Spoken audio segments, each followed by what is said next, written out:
Hello YouTube, Marielle here. Now, I am new to YouTube and I am new to the whole reality about narcissism.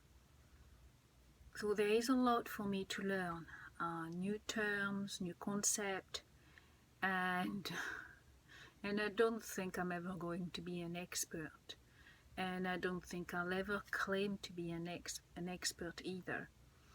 But since I am living the reality of having married a narcopath, and I am also having to face the possibility that I may have raised the next generation of emotional predators, you'll understand that I have no choice but to educate myself on the matter, on the subject, in order to navigate this quagmire, in order to learn to protect myself in so many ways and on so many levels. Now, one thing we all know that not everybody's stories fits the textbooks. Not everybody's story into narcissism and being exploited is the same, and that's why I want to talk about. That's what I want to talk about. That I want to talk about those different or slight differences within, within my story, me personally, my story, and especially when it comes to the terms codependency, and as well as when people talk a lot about childhood wounds.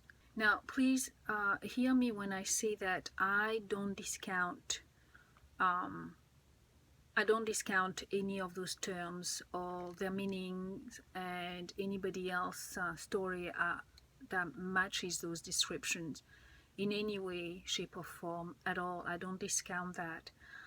I just would like to say that me personally, I can't help feeling different about those terms. I personally find it difficult to identify with the term codependent. Maybe I'm in denial, or maybe I want to think myself a different way than the reality. I don't know, you be the judge, but I'm just going to try to tell you why I don't identify with those terms. The way I look at it is that I strongly believe that I was born a nurturer. Not in the sense of a nurse and healing the wounded, the wounded. Not in that way. Not even just as a nurturer, as being a mother. For me, what I describe as being a nurturer is that I like encouraging people. And I don't do that to make myself feel good or better, but simply because I truly am a natural optimist, and I always believe in putting my energy into finding solutions. I just can't help it. It's one of the things that I automatically do.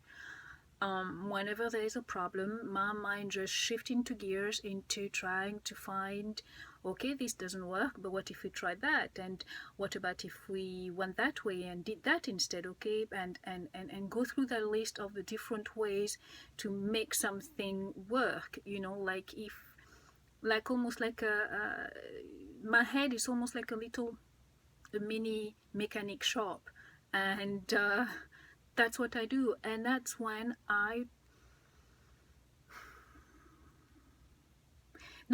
that natural gift, if you want, that creative part of myself comes alive. So yes, I suspect that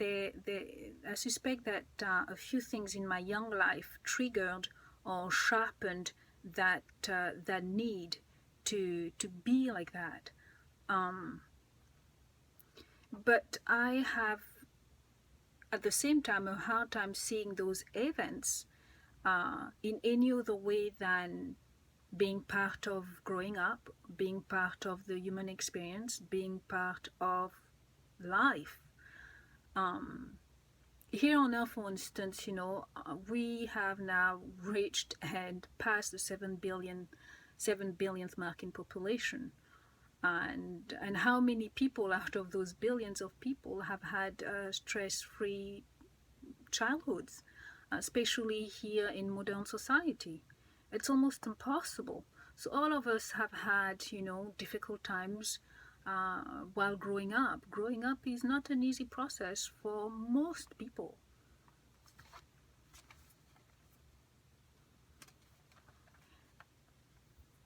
And despite that, not all of us are falling victim. Not everybody's falling victim of narcissistic abuse, right? So,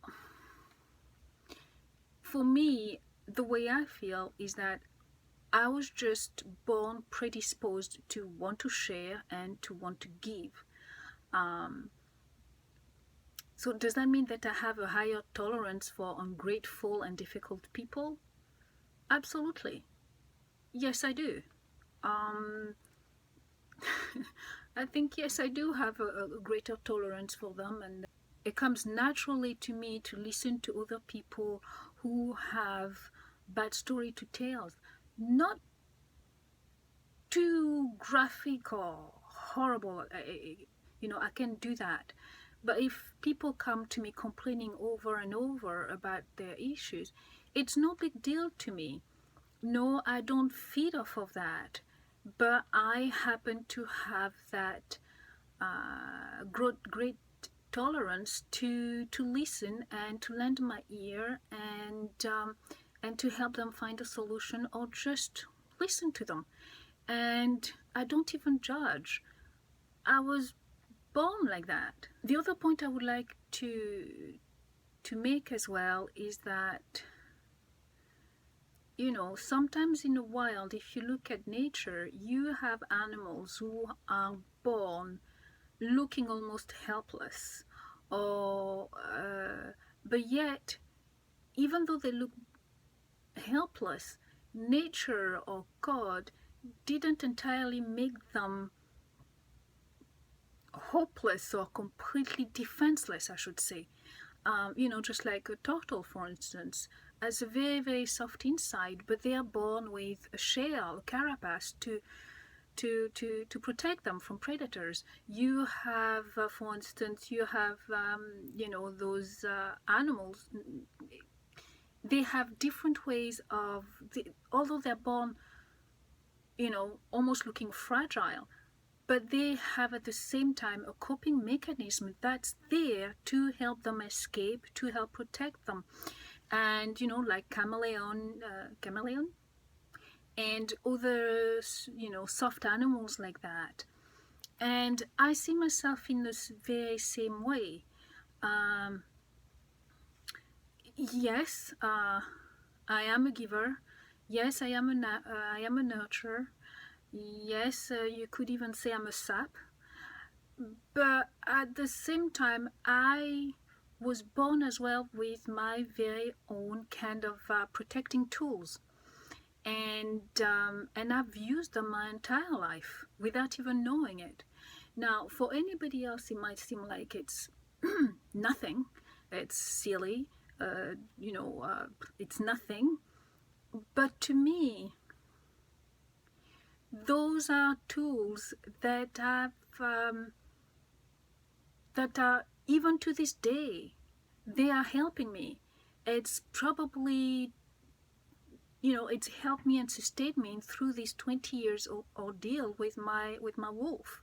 So to me, it's not nothing, and I recognize that this is something I was born with to help me, to give me that lifeline, to help me until I am ready for that next stage of my life or evolution of my existence kind of way. And one of those tools, and please don't laugh because to me really it is important.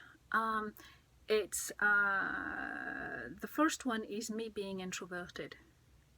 Now my introversion is that I enjoy people. You know, I could not be a nurturer or somebody who likes to share and give if I didn't enjoy people. But one particularity about me is that alone time ranks really high up there with breathing and eating and having water. It's extremely important because it helps heal me. It helps me to re-energize. And this is why, even though I was born with the ability to kind of give myself, I had this inbuilt capacity or way of healing myself and re-energizing myself and recharging my batteries. You know, I don't know whether you follow what I'm saying, and it's not nothing. For somebody like me, it's not just nothing. It's so vital for my well-being. Sometimes you can find me sitting somewhere doing nothing, you know, and you might wonder, but that time and that quietness, you know, not only heals my body, but it heals my mind too. And it heals it by you know, while I'm sitting there and seemingly doing nothing, my mind literally goes through all sorts of fun things, fixing things inside, playing with concept and ideas and imagery and so many fun things that, and that's what's healing to me. It's like really going to the source to me. I can't explain it any other way than that. So yes, to me, I was born with a self-healing mechanism to help me endure my gift. And now that I'm mature, now that I am grown, and now that this almost kind of earthquake has happened in my life, it feels like it's time now to wake up. And yes, that gift is not, it's not a tool that is, it's not enough anymore. It's not enough anymore. I've reached this time in my life where now it's a case of, now you're grown, so now I need to add to my toolbox of things to not just to help me grow, but to help me learn and defend myself. I have, you know, this new sequence of events in my life are really forcing me, kind of really pushing me now to move into that next level in my existence. And the big part of that is realizing that not everyone, you know, it's to having to wake up to the reality that not everyone has good intentions. Not everybody thinks like me. I mean, I thought I knew it, but apparently I don't. Not everyone wants to work towards harmony and peace. Not everyone who looks normal is a nice person, you know, and that alone is a rude awakening for somebody like me. But now that I'm awake, believe me that I have absolutely no problem learning defense against the dark arts and taking up arms. I have absolutely no problem with that, because my sense of self-preservation is quite strong. Actually, it's very strong. Also, with my new understanding of what's happening in my life and how things have developed, I can't help as well but wonder if the way things turned out was important. It was an important path for me to take in my own journey. Because you see, in the past, I've always been exceedingly good at cutting off, letting go of people, basically, if I felt that they were wrong for my well-being. And I never had any hesitation of letting them go. Peacefully, calmly. It's just a case of, I love you, wish you luck, but no problem. I never made big fuss of anything. It's just a case of one day I'm there, and then the next day I'm just not there anymore, and you can't reach me. I've always been like that, and it's worked really, really well for me until now, because the reality is, this is a marriage. This is me, full on in parenthood. And no, I cannot just suddenly just get up and leave. It feels like this is a lesson. This is a lesson I have to learn, and it's been provided to me in such a way that I cannot run away from that lesson. There is, even if I find a way eventually to escape it, the lesson will have to be learned. And this is what I'm going through. Maybe I'm saying that to make myself feel better, I don't know, but the fact of the matter is it's how it feels. It's like you're gonna learn, and boy am I learning, and it's painful. Now, when it comes to empathy and being an empath, me myself, I must admit, I'm not sure. I don't know if I'm an empath. I'm not quite comfortable describing myself as an empath or calling myself an empath. I just don't know where I fit in that just yet. But I know for sure that I am a nurturer. I am a hope bringer, and I am a problem solver, and I am a natural negotiator at heart.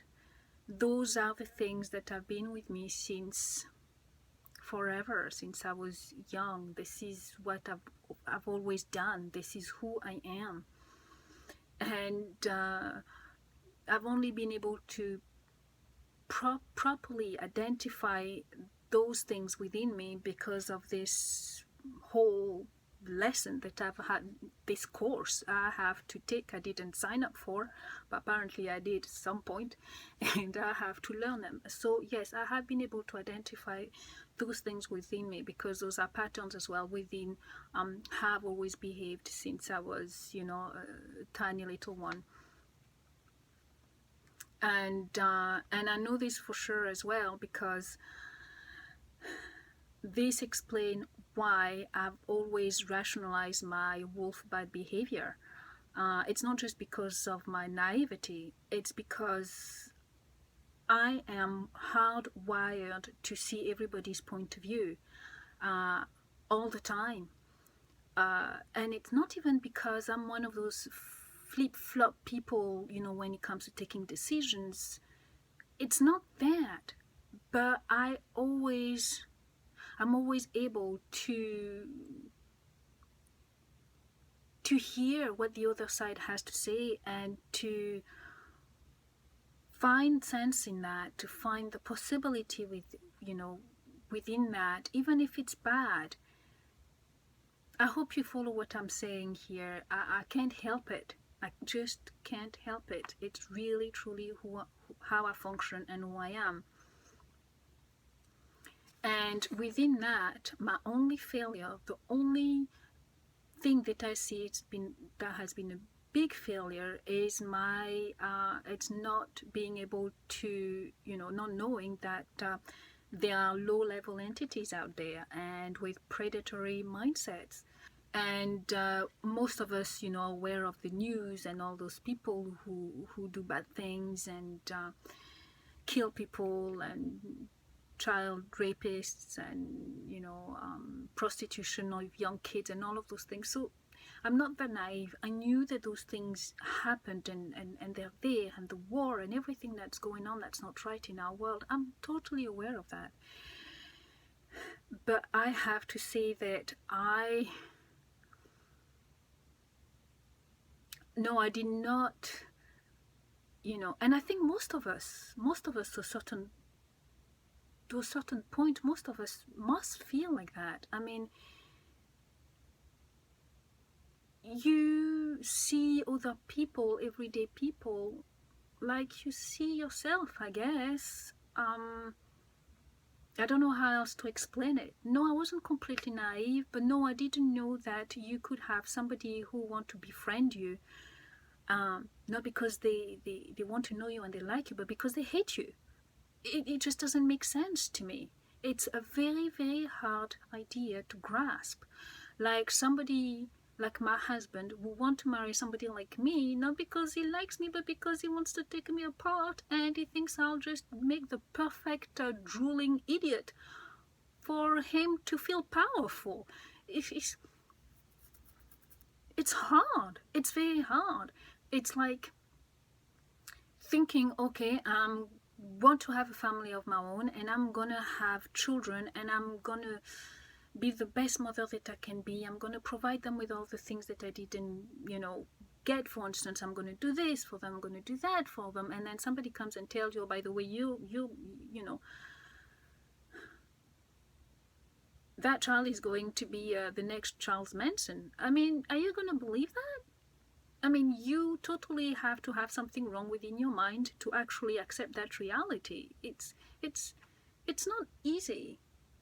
It's not easy, and no, that does not make one naive. I don't believe so. I don't believe so. So yes, was that failure on my part? Yes, but I am totally awake now and ready to remedy to that. And you have some people who are less naive because right from a very young age, this is a lesson that's been shoved down their throat from with all sorts of difficulties from when they were growing up. You have other people who even it's a lesson they just don't even get until it's way too late. They're way too old, they're way too tired. And you have, unfortunately, even people who pass on and lose their lives because without knowing what was happening in their lives, what took place, why things didn't work out in their lives, why people didn't love them the way they expected, or no matter how hard they worked, their life never actually turned out good, when actually everything was around them to make that a possibility, and yet it didn't happen. I mean, my mother-in-law is the perfect example for that, and it's sad for me to see that, to know that she will die not knowing what her son is and what her own husband is. And that happens, and you have people like me that I feel myself kind of lucky that yes, I'm middle-aged now and it's classes in session, and I have to take that lesson, and but I still have time for me to learn and to protect my gift, because to me it is a gift. To me it's not a curse. To want to be nice, to want to help other people, it's something that I embrace. It's who I am. I'm never going to change that. I don't think I can suddenly become this mean person and suddenly I'm going to look at people and see how I can use them for my own benefit. It's not going to change, I can be broken, yes. but becoming somebody who's gonna feel pleasure by using other people. um, Maybe, I don't know, but I don't think that can happen. So at this point for me, learning to protect myself goes beyond just me physically, but really protecting my gift, um,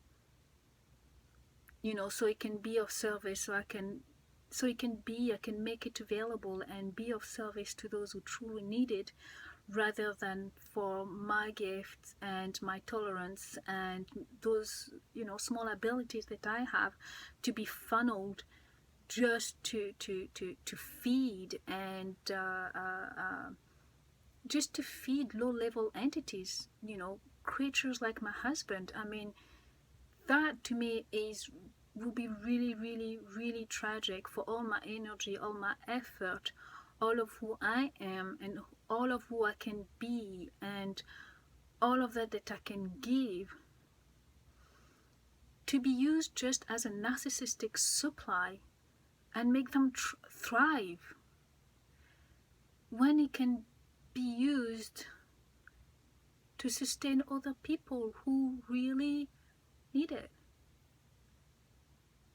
That would be the most tragic thing ever for me in my existence. So I am ever so grateful to to finally be awake and see life for what it is, so I can do what needs to be done to protect myself and my gift. So yes, were there problems in my childhood while I was growing up? Yeah, sure, there were bad moments, but there were very happy moments too. Probably there were even more happy moments and memories than bad ones, I would say. And yes, my daddy did not love me enough, that's for sure. I was the firstborn, so I took an awful lot of the trial and error of knowing how to deal with the kids. I was there right in the front line, so yeah, I wasn't loved the way I could have been loved. But there are so many people within my family that filled up that gap and really did a good job. They rallied around me, and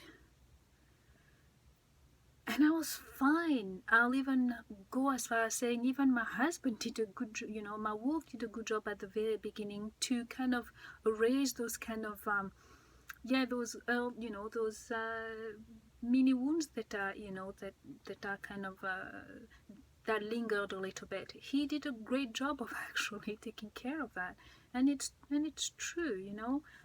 So I think the reality is, for people like me, we are always going to attract low-level entities. If you're not sure, if you've got something to give and you are ready to give and you are willing to give it, you're always going to attract good and bad people. It's never going to change. And I suppose the aim is not to barricade yourself behind walls, but very much to keep on learning and keep on growing stronger, and finding all sorts of ways to protect yourself, and finding the right people to have around you, and like-minded people like here on YouTube. Really, that's one of the best thing to do, and learn as time goes on, to sift between people and know who's who, and that's what life is all about, really, taking that time to learn those different skills and become better at it. And practice means that you have to kiss a few frogs until you find the right friends and the right partners in life, in whichever way that's important to you, right? So for me, that's why I feel I have a hard time identifying with, with the word codependent. I am a nurturer, not a codependent. But yes, because I am not a sap. I've never conducted myself as a doormat, although, because he's a seducer, before he gets to you, he seduces you, and because he's so covert, and under the belief of love, and when people are that close to you, just like your children, it's a whole new ball game. I've always had no problem getting rid of people that I could identify are not good for me, but within such a close quarter, my children, my husband, those kind of things, it just became a whole new ball game I could not be prepared for. And when some of us get unlucky like that, it is very difficult. But I don't believe that makes us totally stupid, naive, and unable to see life for what it is. It's just a case of, under the cover of love, an awful lot of things can happen, and that is a reality that I now have to embrace. And also have to admit that yes, I was on the edge. I was on the verge of being completely and totally broken and becoming a codependent, because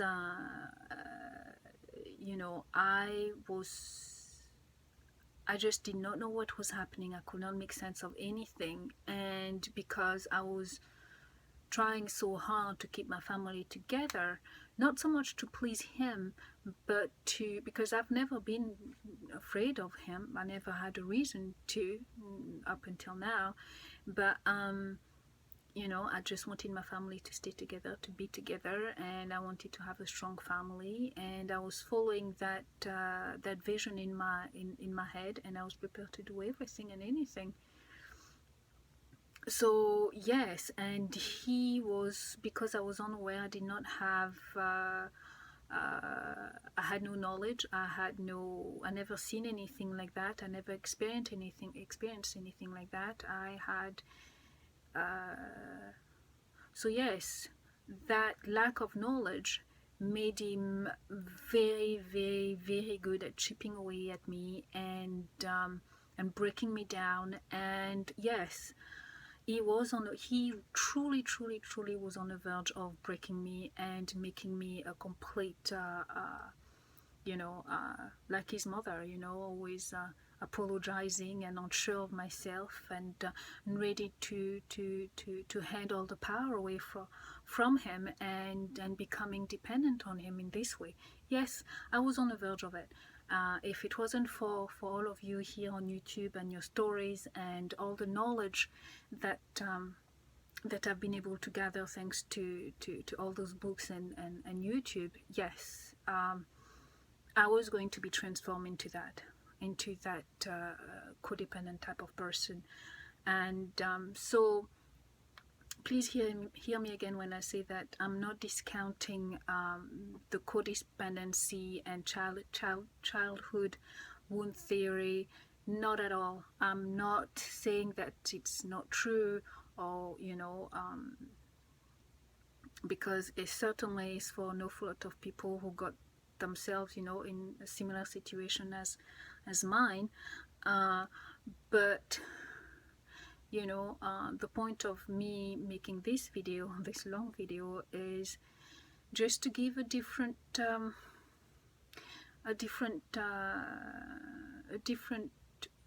point of view, a different understanding of how you can get yourself caught as well in a similar situation, with being emotionally and psychologically abused and trapped by a narcissist personality. That's all.